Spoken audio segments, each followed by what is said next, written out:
আসসালামু আলাইকুম, সবাইকে শুভেচ্ছা অভিনন্দন। আসলে গবাদি পশু পালনের সাথে সম্পৃক্ত থাকলে আপনি কঠোর পরিশ্রম করতে নিজেকে নিয়োজিত রাখতেই হবে। আপনারা দেখতে পাচ্ছেন যে আমরা এখন খড় কেটে সংরক্ষণ করার জন্য খড় কাটতেছি। এই তো আমাদের মহিন নিজের সেফটির জন্য সে মুখে গামছা বেঁধে কাজ করতেছে। এই তো আমাদের ওসমান শেখ, সাথে আমিও আছি, আমি ভিডিও করতেছি। এই তো দেখতে পাচ্ছেন যে আমি আমার নিজের ধুলাবালি থেকে বাঁচার জন্যই এই ব্যবস্থা গ্রহণ করা, খড়গুলো কেটে রাখা। এই রমজানের দিনেও কঠোর পরিশ্রম করতে হচ্ছে, কারণ গবাদি পশুর খাবার তো প্রস্তুত রাখতেই হবে।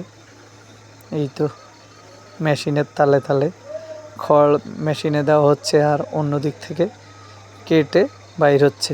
কেটে রাখলে গরু একটু কম অপচয় করে, তাই তো কেটে সংরক্ষণ করা। সবাইকে ধন্যবাদ।